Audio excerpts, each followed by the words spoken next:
ఇప్పుడు మనము ఉపజాతి పద్యాలు తెలుసుకుంటాం. ఈ ఉపజాతి పద్యాల్లో భాగంగా మొట్టమొదటగా ఆట వెలది పద్యాన్ని చూద్దాం. ఆట వెలది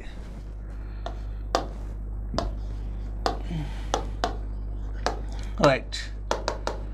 ఆట వెలది పద్యం అని అంటే ఇంతకుముందు కంద పద్యం చెప్పాను కదా, పొట్టి పొడుగు అని అన్నాను కదా. ఆట వెలది ఎట్లుంటుందంటే దీనిలో కూడా 4 పాదాలు ఉంటాయి. 4 పాదాలు. ఆ 4 పాదాలు కూడా ఎట్లా అంటే జాగ్రత్తగా కాన్సన్ట్రేషన్ చేయాలి. 1-3 పాదాల్లో వరుసగా 3 సూర్యగణాలు 2 ఇంద్రగణాలు. 1-3 పాదాల్లో వరుసగా 3 సూర్యగణములు 2 ఇంద్రగణములు. 2-4 పాదాలలో వరుసగా 5 సూర్యగణాలు. 5 సూర్యగణాలు. జాగ్రత్తగా కాన్సన్ట్రేషన్ చేయండి. ఇది ఆట వెలది. వేమన రాసినటువంటి వేమన శతకంలో భాగంగా వేమన శతకంలో ఆట వెలది ఛందస్సు ఉంటుంది. ఆట వెలది ఛందస్సు ఉంటుంది. అంటే ప్రతి పద్యము ఆట వెలది ఛందస్సు కలిగి ఉంటుంది. ఓకే. ప్రతి పాదమునందు అంటే 1-3 పాదాలలో వరుసగా 1-3 పాదాలలో వరుసగా 3 సూర్యగణములు 2 ఇంద్రగణములు. 2-4 పాదాలలో 5 సూర్యగణములు 5 సూర్యగణాలు ఉంటాయి. మరి 1వ గణం మొదటి అక్షరానికి 4వ గణం మొదటి అక్షరానికి యతి చెల్లును. యతి మైత్రికి బదులుగా ప్రాసయతి వాడవచ్చును. యతి మైత్రికి బదులుగా ప్రాసయతి వాడవచ్చును. ప్రాస నియమం పాటిస్తే పాటించవచ్చు, లేకపోతే లేదు. ప్రాస నియమం పాటించనవసరము లేదు. 1కి 2 సార్లు చెప్తున్నా, మీకు చాలా జాగ్రత్తగా కాన్సన్ట్రేషన్ చేయాలి. చెప్పిన దాన్ని 2 సార్లు 3 సార్లు చెప్తున్నా కాబట్టి బాగా బ్యాట్ అవుతుంది.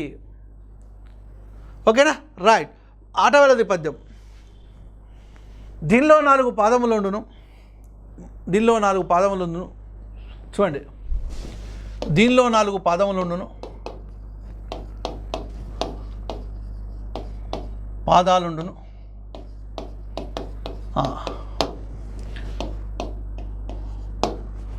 1-3 పాదాల యందు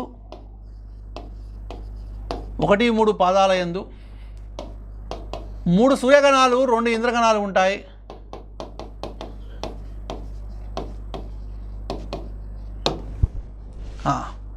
నెక్స్ట్ 2-4 పాదాల యందు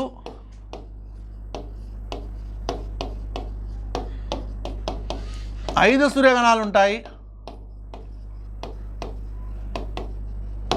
2-4 పాదాల యందు 5 సూర్యగణాలు ఉంటాయి. 1వ గణము మొదటి అక్షరము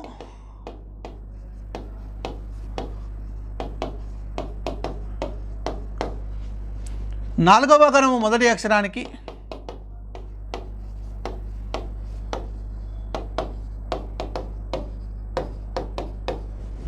యతి చెల్లును.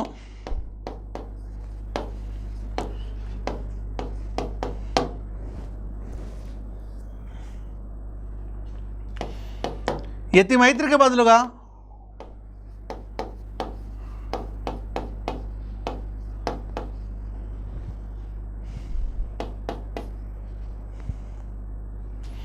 ప్రాసయతి వాడవచ్చును.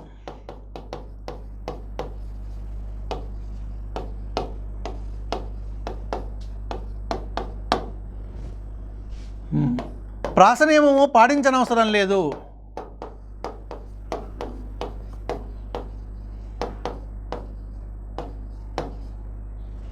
పాటించనవసరము లేదు. ఓకే, ఇవి లక్షణాలు. దీనిలో 4 పాదాలుండును. 1-3 పాదాల యందు 3 సూర్యగణములు 2 ఇంద్రగణములు. 2-4 పాదముల యందు 5 సూర్యగణములు. అంటే ఏం లేదండి, ఇనగణ త్రయంబు ఇంద్రద్వయంబు. ఇనగణ త్రయంబు ఇంద్రద్వయంబు ఆర్క పంచకంబు. ఆర్క పంచకంబు అని అంటే ఆర్క పంచకంబును ఆట వెలది. ఆర్క పంచకంబును ఆట వెలది అంటే ఇనగణ త్రయంబు ఇంద్రద్వయము. ఇనగణుడు అంటే సూర్యుడు, మూడు సూర్యగణాలు, 2 ఇంద్రగణాలు. ఆర్క పంచకంబు, ఆర్కుడు అంటే సూర్యుడు, 5 సూర్యగణాలు 2, 4 పాదాల్లో ఉంటాయి. 1వ గణం మొదటి అక్షరాన్ని, 4వ గణం మొదటి అక్షరానికి యతి చెల్లును. యతిమైత్రికి బదులుగా ప్రాసయతి వాడవచ్చును. ప్రాసనియం పాటించిన అవసరం లేదు. ఇది ఆటవెలది. ఓకే, ఆటవెలదికి సంబంధించి ఒక ఉదాహరణ చూద్దాం.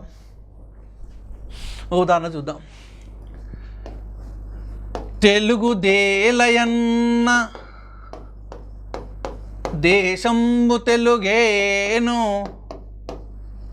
దేశంబు తెలుగేను తెలుగు వల్లబుండ.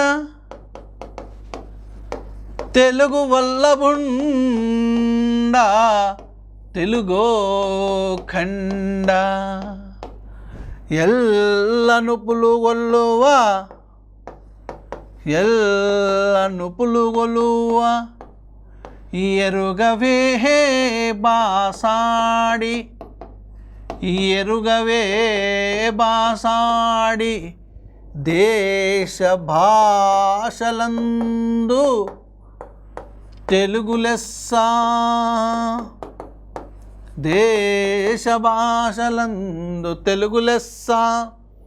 తెలుగుదేలయన్న దేశంబు తెలుగేను. తెలుగు వల్లబుండ తెలుగో ఖండ. ఎల్ల నుపులు గొల్వ ఎరుగవే బాసాడి దేశ భాషలందు తెలుగు లెస్స. లఘువులను గుర్తించాలి. లఘువు లఘువు లఘువు, గురువు లఘువు, గురువు లఘువు, గురువు గురువు లఘువు, లఘువు లఘువు గురువు లఘువు, లఘువు లఘువు లఘువు లఘువు గురువు లఘువు, గురువు లఘువు, లఘువు లఘువు లఘువు గురువు లఘువు, గురువు లఘువు, లఘువు లఘువు లఘువు, లఘువు లఘువు లఘువు, లఘువు లఘువు లఘువు గురువు, గురువు గురువు లఘువు, గురువు లఘువు, గురువు లఘువు, గురువు లఘువు, లఘు లఘు లఘు గురువు లఘు. ఓకే, ఇవి లఘువులను గుర్తించాం. ఈ లఘువులను గుర్తించిన తర్వాత ఘన విభజన చేయాలి. ఉపజాతి పద్యాలు కాబట్టి కేవలం సూర్యగణాలు ఇంద్రగణాలు మాత్రమే ఉంటాయి కాబట్టి సూర్యగణాలు ఇంద్రగణాలు మాత్రమే ఉంటాయి కాబట్టి రైట్. నగనం, హగనం, హగనం, తగనం, సలగనం. రైట్. నగనం, హగనం, హగనం, నగనం, హగనం, హగనం, నగనం, నగనం, నగగనం, తగనం. హగనం, హగనం, హగనం, నగనం, హగనం. అంటే ఇక్కడ ఈ నగనం అనేటువంటిది సూర్యగణం అవుతుంది. సూర్యగణం, సూర్యగణం, సూర్యగణం, ఇంద్రగణం, ఇంద్రగణం, సూర్య, సూర్య, సూర్య, ఇంద్ర, ఇంద్ర, సూర్య, సూర్య, సూర్య, ఇంద్ర, ఇంద్ర, సూర్య, సూర్య, సూర్య, సూర్య, సూర్య. అంటే ఇక్కడ 3 సూర్య, 2 ఇంద్ర, ఇవి 5 సూర్య. 3 సూర్య, 2 ఇంద్ర, 5 సూర్య. 3 సూర్య, 2 ఇంద్ర, 5 సూర్య. 3 సూర్య, 2 ఇంద్ర, 5 సూర్య. మరి 2-4 పాదాలలో 2-4 పాదాల్లో 1వ గణం మొదటి అక్షరానికి 4వ గణం మొదటి అక్షరానికి ఎత్తి చెల్లును అని అన్నాడు. తే 1 2 3 4 దే అంటే తత్త దద్ద. Okay right. అంటే 2-4 పాదాలు ప్రతిపాదన చూసుకోవచ్చు. తే దే, ఏ ఏ, దే తే. ఓకే, అన్ని పాదాల్లో వచ్చినాయి. మరి ప్రాసనీయం చూద్దాం. ఇక్కడ లు ఉంది, ఇక్కడ లు ఉంది, ఇక్కడ లా ఉంది, షా ఉంది. అంటే ప్రాసనీయము రాలేదు, ప్రాసనీయం పాటించలేదు ఇక్కడ. అంటే ప్రాసనీయం పాటించలేదు కానీ యతిమైత్రి మాత్రము పాటించింది. ప్రాసయతి అక్కడ ఏమీ లేదు. ఇది ఆటబెలదికి సంబంధించినటువంటిది. అంటే 1-3 పాదాల్లో 3 సూర్యగణాలు, 2 ఇంద్రగణాలు, 2-4 పాదాల్లో 5 సూర్యగణాలు మాత్రమే ఉంటాయి. ఇది ఆడవెల్లికి సంబంధించి వేమన శతకంలో కలిగినటువంటి ఛందస్సు, ఉన్నటువంటి ఛందస్సు ఆడవెల్లిది. రైట్. తర్వాత ఇంకొక పద్యం తేటగీతి పద్యం.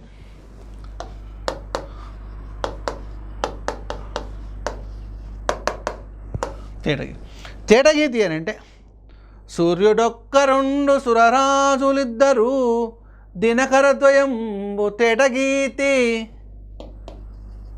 సూర్యుడొక్క రెండు సురరాజులిద్దరు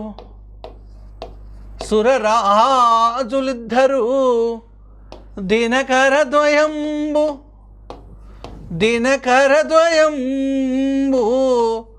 తేటగీతి. సూర్యుడొక్క రెండు సురరాజులిద్దరు దినకరద్వయంబు తేటగీతి. 4 పాదాలు. 1 2 3 4. ఓకే, ఈ 4 పాదాలు సమానంగానే ఉంటాయి.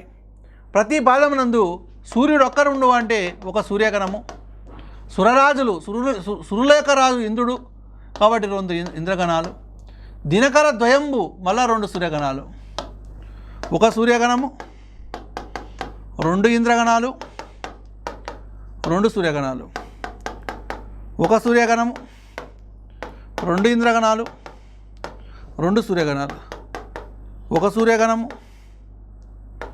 2 ఇంద్రగణాలు 2 సూర్యగణాలు. ఓకే, ప్రతి పాదం నుండి ఒక సూర్యగణము 2 ఇంద్రగణాలు 2 సూర్యగణాలు. మొత్తం మీద ఇవి 5 5 5 5 అంటే మొత్తం మీద 20 గణాలు ఉంటాయి తేటగీతిలో. 20 గణాలు ఉంటాయి. ఎన్ని సూర్యగణాలు ఉంటాయంటే పద్యం మొత్తం ఇవి 4 ఇవి ఒక 8 12 సూర్యగణాలు, ఇంద్రగణాలు 8. ఓకేనా? ఇది తేటగీతికి సంబంధించి. తేటగీతిలో పద్యాలు 4 సమానంగా ఉంటాయి. మరి ఆడవెల్లి కానీ తేటగీతి కానీ ఇది సీసపద్యం తర్వాత వస్తూ ఉంటాయి. సీసపద్యం తర్వాత తప్పనిసరిగా తేటగీతి పద్యం అన్న రావాలి, ఆడవెల్లి పద్యం అన్న రావాలి. ఓకే, మరి ఈ తేటగీతి పద్యానికి సంబంధించి మరి యతిస్థానం చూసినట్లయితే 1వ గణం మొదటి అక్షరానికి 4వ గణం మొదటి అక్షరానికి యతి చెల్లుతుంది.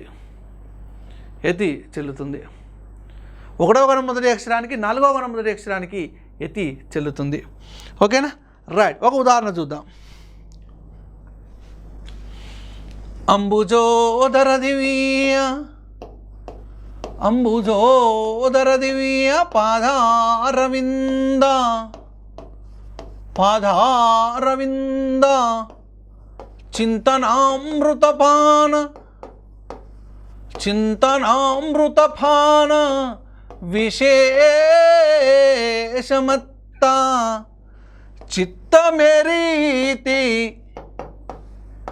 చిత్తమేరీతి నితరంబు చేరనేర్చు వినుత గుణశీల మాటలు వేయునేలా. వినుత గుణశీల మాటలు వేయునేలా. అంబుజోదర దివ్య పాదారవింద చింతనామృతపాన విశేషమత్త చిత్తమేరీతి ఇతరంబు చెరనేర్చు వినుత గుణశీల మాటలు వేయునేలా. ఇదొక ఉదాహరణ. దీనికి లఘువులు గుర్తించాలి. చూడండి, గురువు లఘువు, గురువు లఘువు లఘువు, గురువు లఘువు, గురువు లఘువు, గురువు లఘువు, గురువు లఘువు, గురువు లఘువు లఘువు, గురువు లఘువు లఘువు, గురువు లఘువు, గురువు లఘువు, గురువు లఘువు, గురువు లఘువు లఘువు లఘువు, గురువు లఘువు, గురువు లఘువు, గురువు లఘువు, లఘువు లఘువు లఘువు లఘువు లఘువు, గురువు లఘువు, గురువు.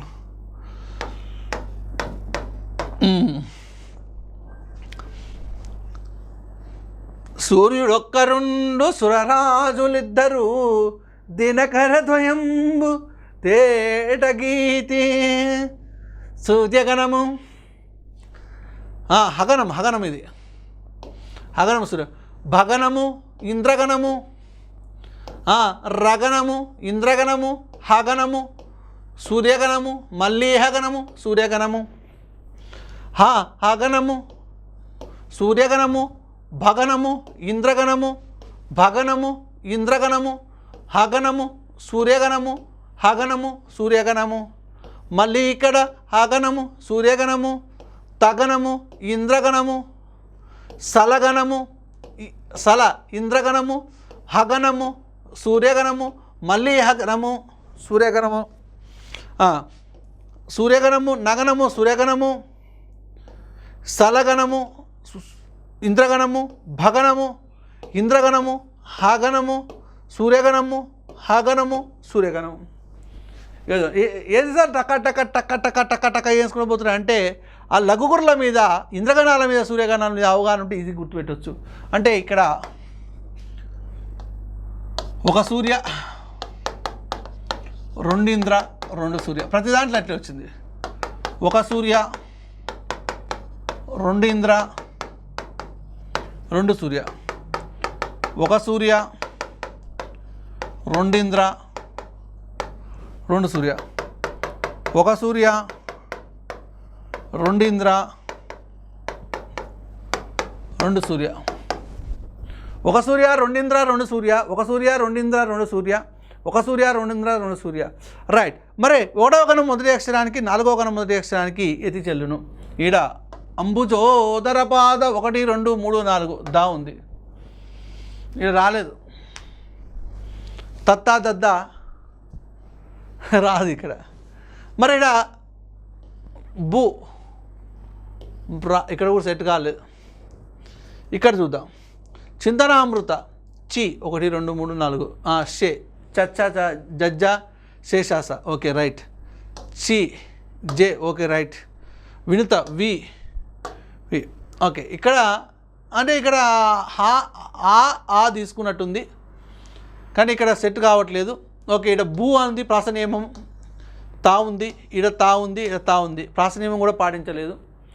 యతిమైత్రికి బదులు ఇక్కడ ప్రాసయతి పాటించాలి కానీ ప్రాసయతిలో కూడా కొంచెం తేడాలు అనేటువంటివి ఉన్నాయి. కాబట్టి ఇక్కడ దాలో ఉన్నటువంటి ఆకు నాలో ఉన్నటువంటి ఆకు మరి యతిమైత్రి అనేటువంటిది చెల్లుతుంది. ఓకే. ఇది తేడాగీతికి సంబంధించి. ఓకేనా. రైట్. తర్వాత ఉన్నటువంటి పద్యం సీసపద్యం. సీసపద్యం రైట్. సీసపద్యం. ఈ సీసపద్యంలో 4 పెద్ద పాదాలు ఉంటాయి. 4 పెద్ద పాదాలు.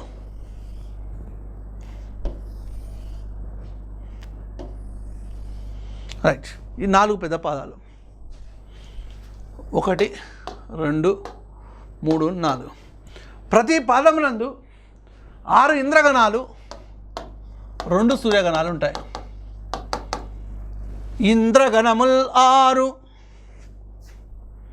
ఇనగణద్వయంబు పాదమునందు బరగుచుండు తేట గీతియు అయిన ఆట వెలదియు అయిన చెప్పవలయును సీసము మీద చెప్పవలయును సీసము మీద ఇంద్రగణముల్ 6 ఇనగణద్వయంబు పాదమునందు బరగుచుండు తేట గీతియు అయిన ఆట వెలదియు అయిన చెప్పవలయును సీసము మీద. ఓకే. ప్రతి పాదమునందు 6 ఇంద్రగణాలు 2 సూర్యగణాలు ఉంటాయి. కానీ ఈ పెద్ద పాదాలు ఉండేసరికి ఏం చేసిందంటే ప్రతి పాదాన్ని 4 గణాల చొప్పున 2 సమభాగాలుగా విడగొట్టడము జరిగింది. ప్రతి పాదాన్ని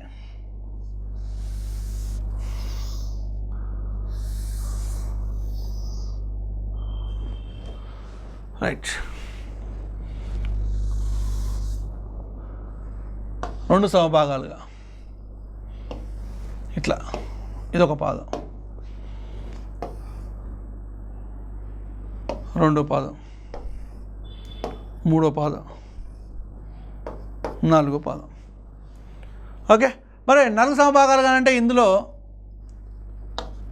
4 ఇంద్రగణాలు వస్తాయి. ఇక్కడ 2 ఇంద్ర 2 సూర్య ప్రతి పాదం నందు 4 ఇంద్రగణాలు, 2 ఇంద్ర 2 సూర్య, 4 ఇంద్రగణాలు, 2 ఇంద్ర 2 సూర్య, 4 ఇంద్రగణాలు, 2 ఇంద్ర 2 సూర్య. ఓకే, 4 ఇంద్రగణాలు, 2 ఇంద్ర 2 సూర్య, 4 ఇంద్రగణాలు, 2 ఇంద్ర 2 సూర్య, 4 ఇంద్రగణాలు, 2 ఇంద్ర 2 సూర్య, 4 ఇంద్రగణాలు, 2 ఇంద్ర 2 సూర్య. ఇట్లా మరి మళ్ళీ ఈ 2 భాగాల్లో 1వ గణం మొదటి అక్షరానికి, మళ్ళీ 3వ గణం మొదటి అక్షరానికి, మళ్ళీ 5వ గణం మొదటి అక్షరానికి, 7వ గణం మొదటి అక్షరానికి యతిమైత్రి చెల్లును. ప్రతి పాదమునందు యతిమైత్రికి బదులుగా ప్రాసయతి వాడవచ్చును. ప్రాసయతి వాడవచ్చు. ప్రాస నియమము పాటించిన అవసరం లేదు. ప్రాస నియమం పాటిస్తే పాటించవచ్చు, లేకపోతే లేదు. తప్పనిసరిగా సీసపద్యం తర్వాత ఆడవలది కానీ తేడగీతి కానీ రావాలి. ఆటవెల్ది కానీ సీసపద్యాలను రాయడంలో ప్రసిద్ధుడు శ్రీనాథుడు. శ్రీనాథుడు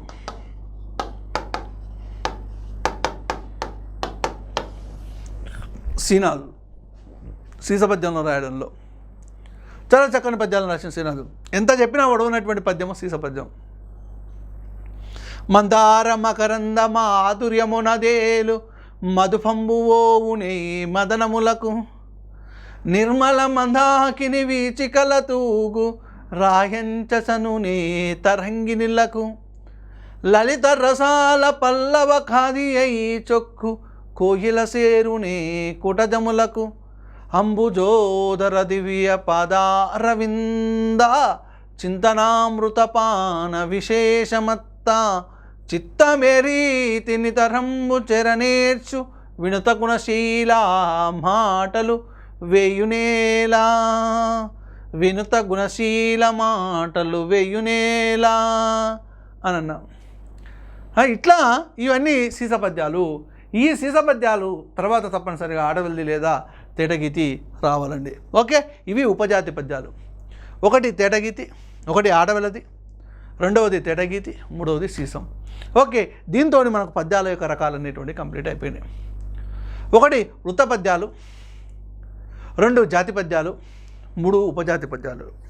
వృత్త పద్యాల్లో ఉత్పలమాల, చంపకమాల, శార్దూలం, మత్తేపం, మత్త కోకిల. జాతి పద్యాల్లో ద్విపద, మంజరి ద్విపద, కందం. ఉపజాతి పద్యాల్లో ఆటవెలది, తేటగీతి, సీసం. ఓకే, అంటే ఏ విధంగానైనా ప్రశ్నలు అడిగేటువంటి అవకాశము ఉన్నది. మరి ఇప్పుడు ఎట్లా అడుగుతున్నాడంటే కొన్ని బిట్లు ఒక శతకం ఇచ్చి ఆ శతకంలో ఉన్నటువంటి ఛందస్సు ఏంటి అని అడుగుతున్నారు. ఓకే, మనం తర్వాత శతకాల యొక్క అంటే రచయితలు ఆ శతకంలో ఉన్నటువంటి ఛందస్సు ఏందో చూస్తాం.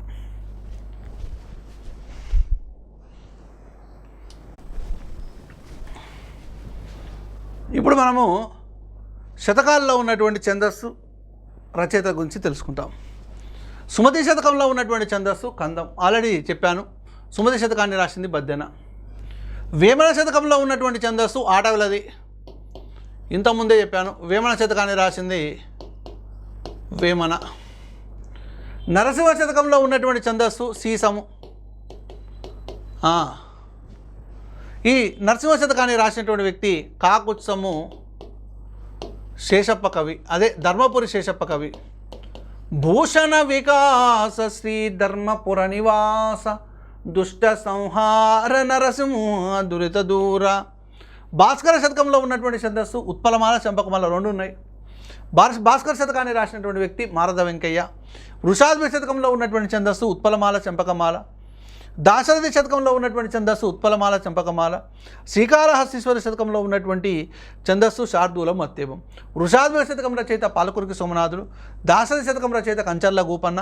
శ్రీకాళహస్తీశ్వర శతకం రచయిత దూర్జటి. బసవ పురాణంలో ఉన్నటువంటి ఛందస్సు ద్విపద. రంగనాథ రామాయణంలో ఉన్నటువంటి ఛందస్సు ద్విపద. ఇట్లా మనము అంటే కొన్ని శతకాలు ఇచ్చి ఆ శతకాల్లో ఉన్నటువంటి ఛందస్సును కూడా గుర్తించమని అంటాడు. ఓకే, ఇది మనకు ఈ ఛందస్సుకు సంబంధించినటువంటి సమగ్రమైనటువంటి సంపూర్ణమైనటువంటి సమాచారం మిత్రులారా.